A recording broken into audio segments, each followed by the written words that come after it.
So what we are looking at is, even in stages of samapati, which is a higher state of consciousness, there could be a tendency to be negative, because the roots of those evil tendencies has not been scorched. Because in training, the most important training in self-development is self-awareness, to be aware of at all times what is happening to me, what is happening to my mind.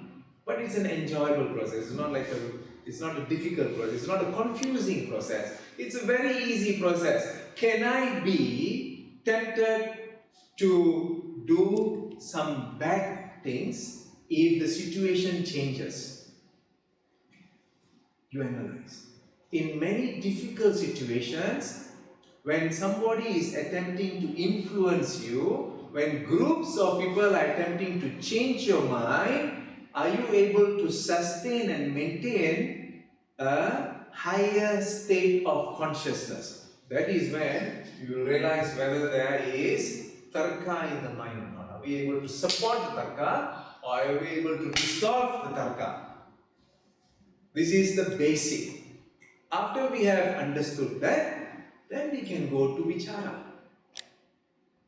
And these are things which other people notice. Other people notice how we are behaving, how our words are. Other people, we are good in noticing other people's actions and activities, but it is much more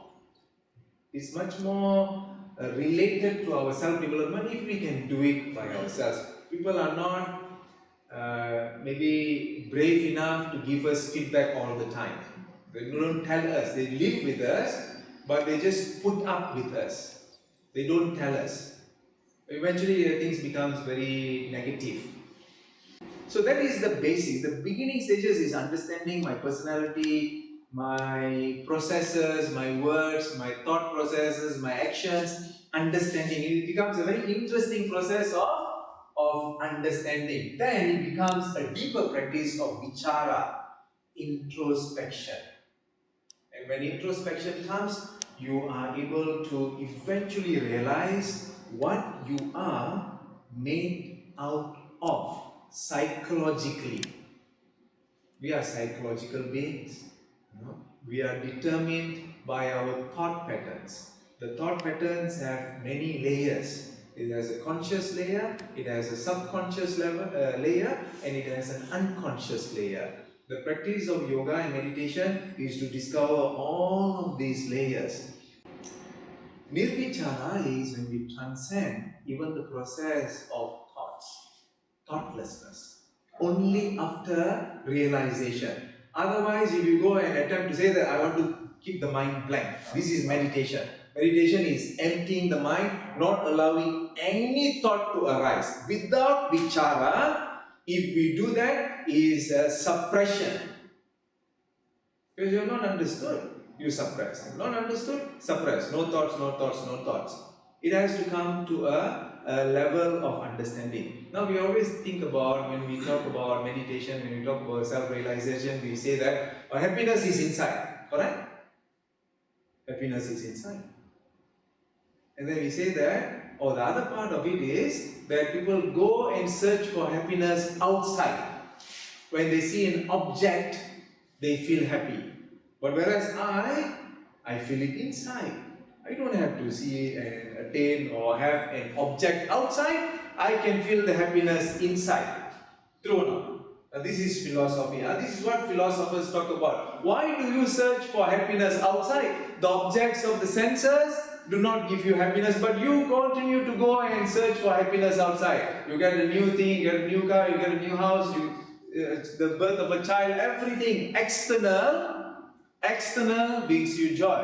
Now, through vichara, we realize that let's say a child is being born, a child has been given birth, and you are the uncle. You feel extremely jubilant, you feel so much of joy. The nurse comes and she takes the child, she doesn't smile, she just does her work and go away. We said just now the object gives joy.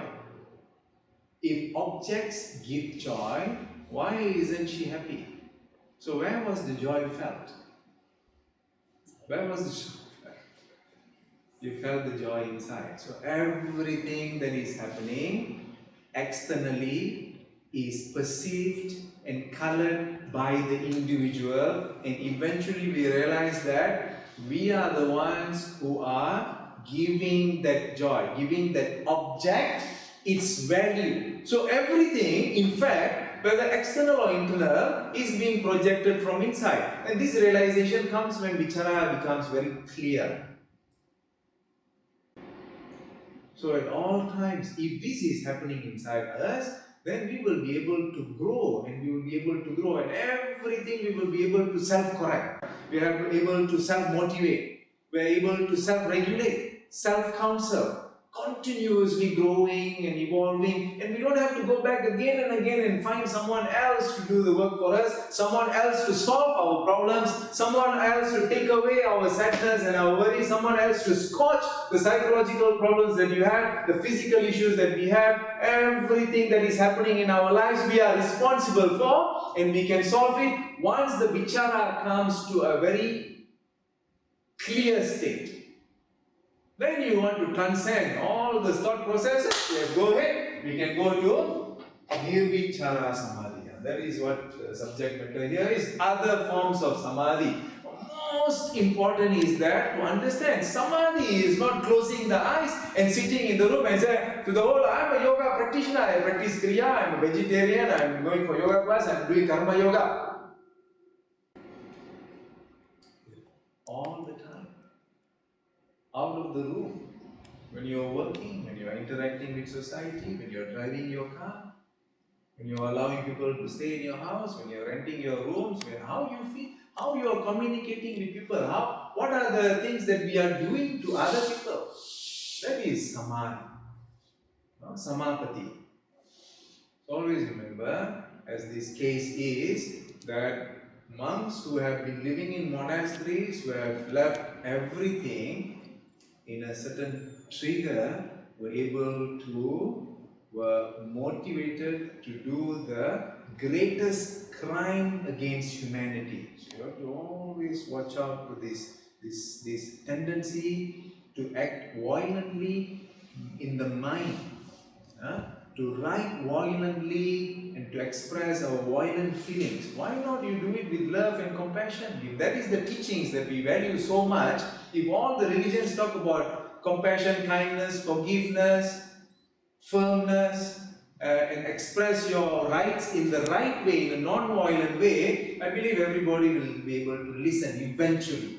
If they were able to listen to a person like Gandhi or Nelson Mandela, or many others who have lived in the past, I am sure that they can listen right now, and you can change the history of mankind. And you will be able to put seeds into the youngsters who have no direction.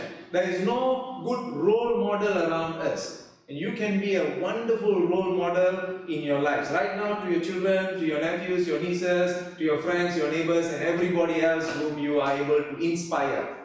At all times, there is an opportunity for you to do this all the time. Namaskar and thank you very much.